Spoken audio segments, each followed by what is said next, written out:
friends, welcome to JK Samayal. இந்த வீடியோல நம்ம மணத்தக்காளி கீரை குழம்பு எப்படி செய்யலாம்ன்றத பார்க்கலாம். அதுக்கு என்ன தேவையான பொருட்களையும் பார்த்தலாம். நான் வந்து அதுக்கு ஒரு கத்த கீரையை வந்து இலையை மட்டும் எடுத்துட்டு நல்லா க்ளீன் பண்ணி வச்சிருக்கேன். இப்போ நம்ம சமைக்கும்போது இந்த கீரையை வந்து சின்ன சின்னதா கட் பண்ணிக்கலாம். கீரையை பாருங்க, இந்த அளவுக்கு நல்லா சின்னதா பொடிசா கட் பண்ணி வச்சிருக்கேன். இப்போ குக்கர்ல 100 கிராம் சிறுபருப்பு எடுத்து க்ளீன் பண்ணி வச்சிருக்கேன். அது கூட நம்ம சின்னதா கட் பண்ணி வச்சிருக்க கீரையும் சேர்த்துடலாம்.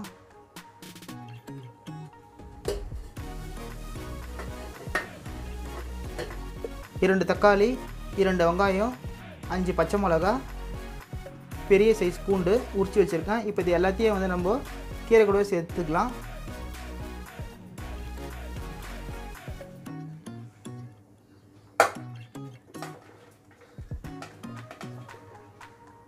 அடுத்தது நம்ம கீரை வேக வைக்கிறதுக்கு ஒரு சொம்பு தண்ணீரை சேர்த்துக்கலாம்.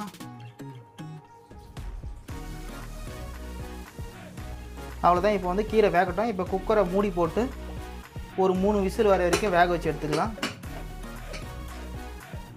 நம்ம குக்கரில் வேக வச்ச கீரையை வந்து மத்து போட்டு கொஞ்சம் நல்லா இப்படி மசிய விட்டுக்குங்க.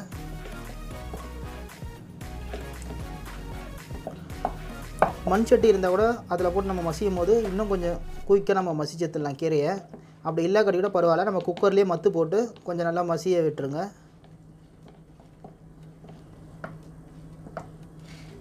பாருங்கள், இந்த அளவுக்கு மசிஞ்சிட்டா போதும் கீரை.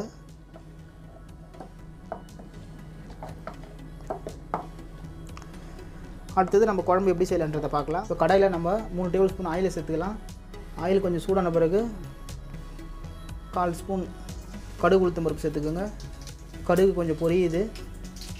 அடுத்தது 3லேருந்து 4 வரமிளகாய் சேர்த்துக்கோங்க.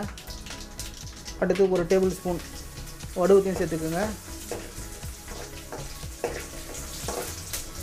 வடுவம் இருந்தால் சேர்த்துக்கோங்க, இல்லை கட்டி கூட பரவாயில்ல. வடுவம் சேர்க்கும் போது நம்மளுக்கு கூடுதலாக வாசனையாக இருக்கும். அடுத்து ஒரு 1/2 வெங்காயத்தை கட் பண்ணி வச்சுருக்கேன் சின்ன சின்னதாக, அதே அதில் சேர்த்துக்கோங்க. இதெல்லாம் வந்து ஒரு கொஞ்ச நேரம் நல்லா வதங்கட்டும். குழம்புக்கு வந்து சின்ன நெல்லிக்காய் அளவுக்கு நான் புளி எடுத்திருக்கேன். இந்த புளியை தண்ணியில் போட்டு நல்லா கரைச்சி எடுத்துக்கோங்க. இப்போ நம்ம கரைச்சி வச்ச புளியை வந்து வெங்காயம் வதங்கின பிறகு அதில் ஊற்றிக்கோங்க.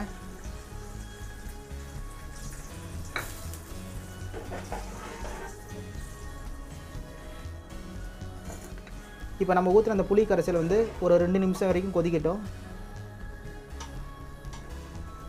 2 நிமிஷம் கொதிக்கும் போது அந்த புளியில் இருக்கிற பச்சை வாசனை ஃபுல்லாக போயிடும். அதுக்காக ஒரு 2 நிமிஷம் வரைக்கும் அந்த புளி கரைசலை கொதிக்க விடலாம்.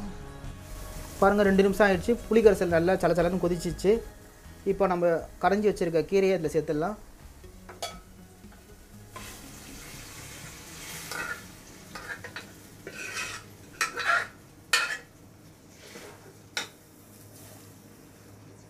குக்கரில் கீரையை நம்ம கடைஞ்சோம் பார்த்தீங்களா, அதுலேயே வந்து நான் 1 டம்ளர் தண்ணியை ஊற்றி இதில் சேர்த்துட்டேன். இப்போ குழம்புக்கு தேவையான அளவுக்கு சால்ட் சேர்த்துக்கோங்க.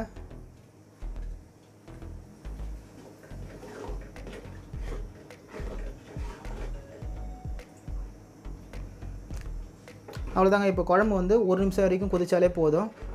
நம்மளோட மணத்தக்காளி கீரை குழம்பு ரெடி ஆகிடும்.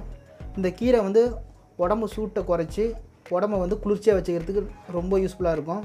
இந்த கீரை நம்ம அடிக்கடிக்கு எடுத்துக்கும் போது வயிறு புண்ணு, வாய் புண்ணு இருந்தாலும் சரியாயிடும். இந்த கீரையை வந்து நம்ம நைட்டில் சாப்பிடும் போது தூக்கம் வராதவங்களுக்கு கூட உடனே தூக்கம் வந்துடும். அந்தளவுக்கு தூக்கிறதுக்கும் ரொம்ப உதவியாகவும் இருக்கும். இது மட்டும் இல்லாமல் இந்த கீரையில் வந்து ஏகப்பட்ட மருத்துவ பயன்களும் இருக்குது. அடிக்கடிக்கு நம்ம சமையலில் எடுத்துக்கலாம். இந்த வீடியோ பிடிச்சிருந்தால் இந்த வீடியோ லைக் பண்ணுங்கள், ஷேர் பண்ணுங்கள். நம்ம JK சமையல் சேனலை இதுவரை நீங்கள் சப்ஸ்கிரைப் பண்ணலாம், மறக்காமல் சப்ஸ்கிரைப் பண்ணுங்கள்.